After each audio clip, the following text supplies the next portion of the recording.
That's knife collector here.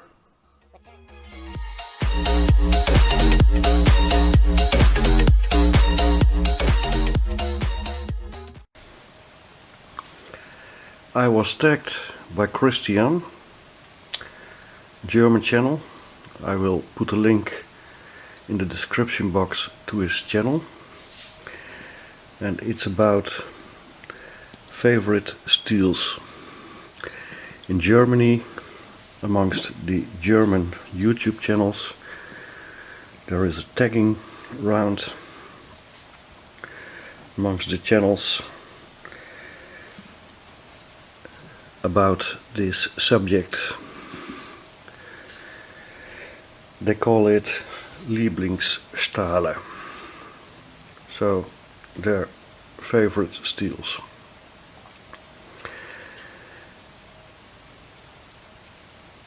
I already was thinking a long time about this subject, to do a separate video about steels, and I'm still thinking about that subject, but it's a pretty complex subject to do in a video, so the real in-depth video, it will come one day, but this will take some time for me to prepare. But I was tagged, so I promised to respond to this.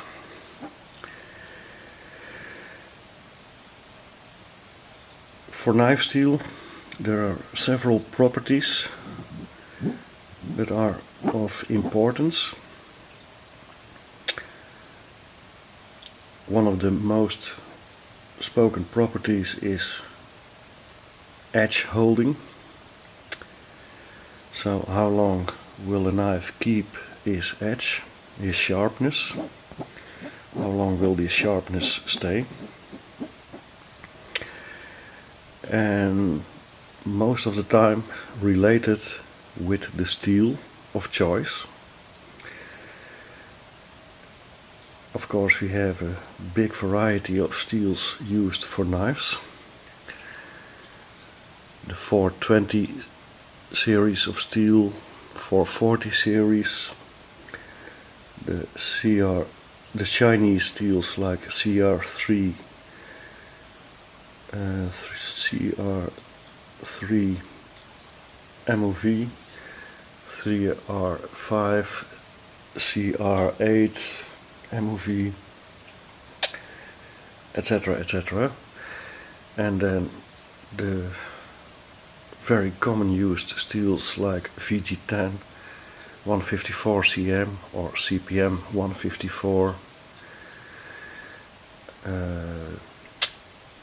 N690. Then of course the tool steels like D2, M4, O2, and then of course the super steels, starting with S30V, S35VN, M390, LMAX, S90V, S110V, etc, etc. And from one steel there will be said it will keep an edge forever. Some steels lose their sharpness very quick, etc, etc. What my point is, and that's why I'm preparing this subject since long, what the point is, there are more properties influencing the stand time of the cutting edge. It's not only the steel involved, but also things like the geometry of the edge, and the bevel, the type of finishing of the edge. For example, a mirror polished edge will not wear as quick as a very toothy edge. A toothy edge will wear much faster. A knife is a cutting tool, and the best performance cutting tool you get with the most thinnest edge possible. And for a very thin edge, to keep its form, it has to be tough. Tough steel is not as wear resistant as very hard steel. So the thinner the edge, the tougher the steel should be. And when an edge is very thin, it will wear less faster than a thick edge. But I think I'm already going too far. It's not in the scope of this video. So let me tell something about, in short, about my favorite steels. Of course, I have knives in lots of steels. For example, this El Cheapo, one of the cheapest real steel models with HCR13 MOV steel. This will sharpen very easy. So I like the steel very much because you can get it hair popping sharp very quick, very fast. In a few minutes this will be shaving sharp. So that's very positive. For example, this Sandvik steel from Real Steel, the 14C28VN. Same story as with the HCR13. You get it hair popping sharp very quick. But then again, those two steels will dull very quick also. Then a very decent steel as used in this Hoke, 154 cm. This will hold its edge better. It's a pretty tough steel. It's quite rust resistant, and it takes a very good edge, and it takes a mirror polish. So those are positive properties of a steel which influence the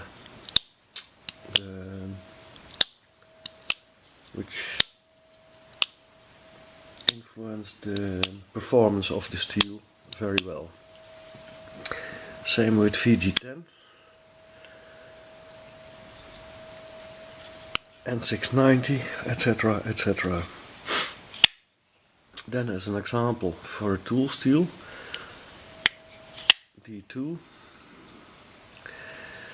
D2 is not that rust resistant as the previous steels, but it also will take an edge very well.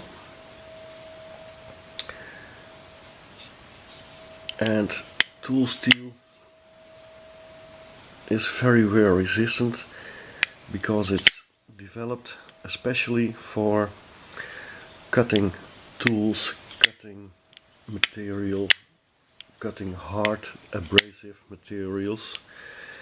So it has to keep its structure, it has to be wear resistant, and these tool steels are used in a wide variety of industrial appliances.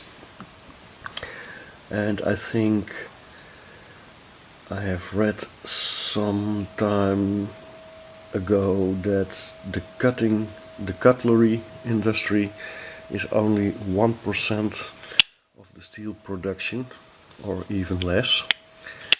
So if steels are used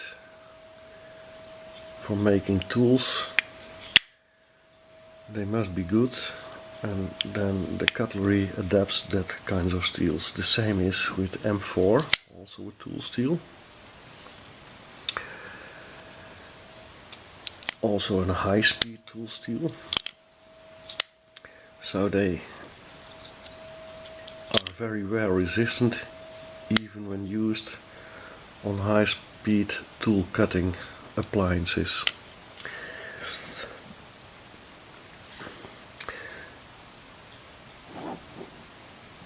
A special position has the Damasteel or Damascus blades, which are formed of layers of different kinds of steels. For example, to create toughness, the outer layers are of a softer, tougher steel, and to be wear resistant, the inner layers and the cutting edge is made of a harder steel to combine those two advantages. A very common used steel now these days is S35VN.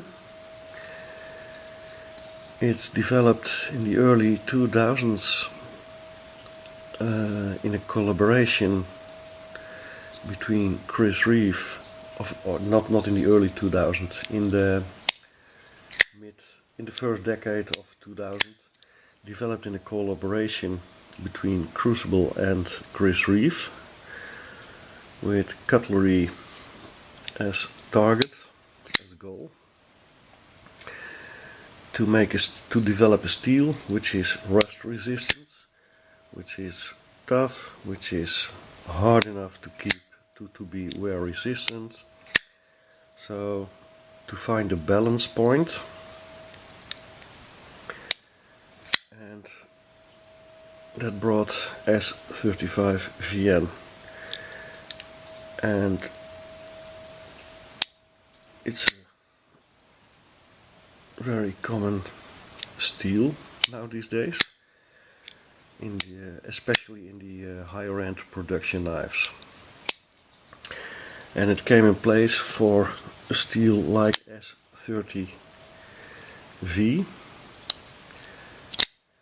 which is also a very wear resistant steel. It was called a super steel in the first decade of 2000 and 20th century.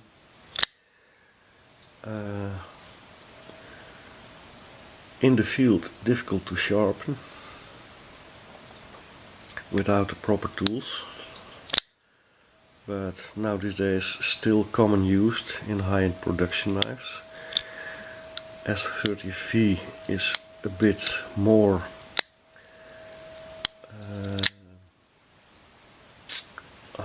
how do I say that?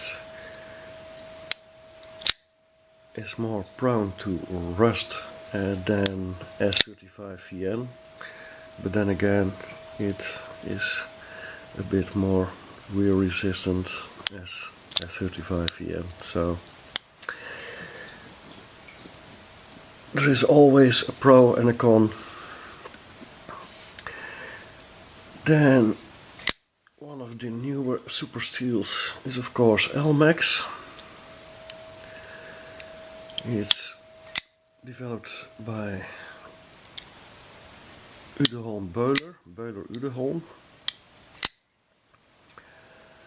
It's pretty tough, wear resistant, but with a very small window for heat treatment.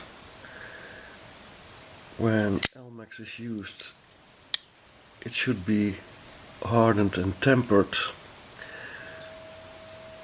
in the Rockwell hardness between 61 and 61.5, so a very small window. If it's tempered outside this hardness, it will be very difficult to sharpen. It will lose its edge much quicker, much faster. It will chip, etc., etc. A good example of this was the first LMAX generation of zero tolerance knives. It was drama. Luckily later they could correct this. And another modern steel, M390, also boiler, very rust resistant, pretty tough, very resistant, also called a super steel. The equivalents of this steel are CTS 204P and CPM 20V, and then of course the S90V, etc., etc. Okay, but in a later video I will go in depth on the steels.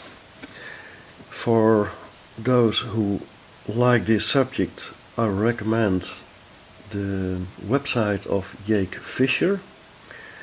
There's a lot to read about blade geometry, rust resistance, toughness, hardness, the finishing of the steel, and all those properties are very well described, and you can learn a lot about the steels. I will put a link in the description box to that website. But back to the subject, my favorite steels, because of, for me, a good balanced, for me well balanced properties. I think the tool steels are for me the favorite steels, and then especially M4. M4 is not that rust resistant. It's called prone to rust, but when treated in the right way, you will never get rust. So after use, clean the knife,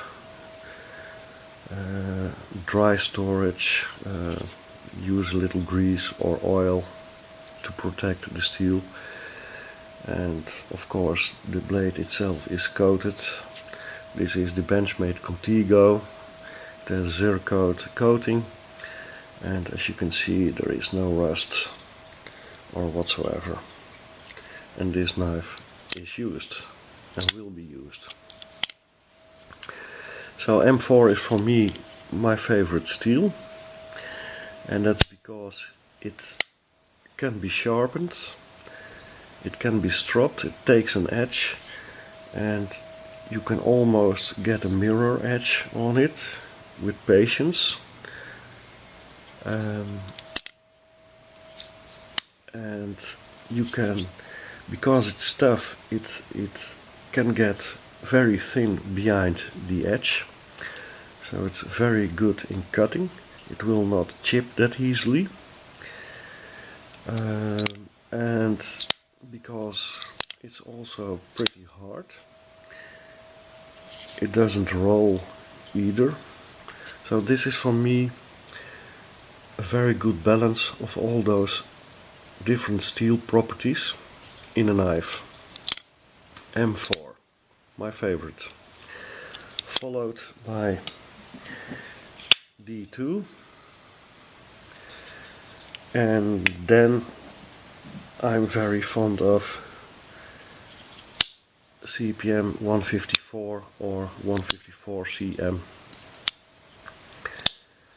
So those are my favorite steels. Again, I will come back on this subject later in depth in another video. It can take a couple of months, but I am already preparing this. And then I have to tag 2 other channels, because every knife owner, knife user, knife collector has another point of view to look at steel. I would like to tag first German Survivalist. It's a small channel in Germany from a guy who does mainly testing and reviews from bushcraft and survival gear and knives, and all from a budget perspective. And I would like to hear from him, from his point of view, what he likes, what his favorite steels are. And a complete different channel, and I am tagging him, but I am afraid he will never be aware of being tagged. He probably has never heard of me, but it's also a German channel, and that is, I think, a very big channel. Vic Spyder.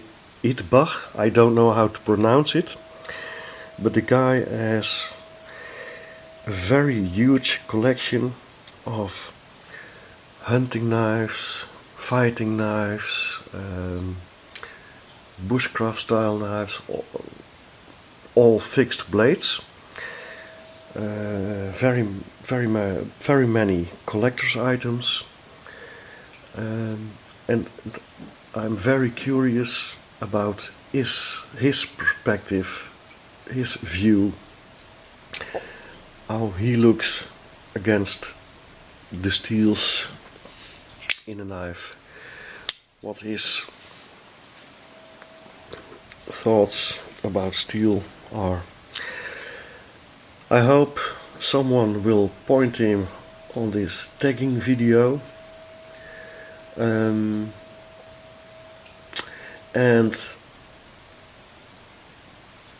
because I don't know if Vic or German Survivalist will see this video, I will also tag a spare channel, and I invite him to participate in this tagging round, and that is a Dutch channel, and it's a EDC Holland. It's also a smaller channel, and he's an awesome guy. He does reviews and testing from all kinds of gear, but also from knives, and also from a budget perspective. So I would also like to hear from him what he thinks about steel in a knife and what are his favorites. So that's it for now. If you like the video, please like it. If you like the channel, please subscribe it. And I'll see you next time. Bye bye.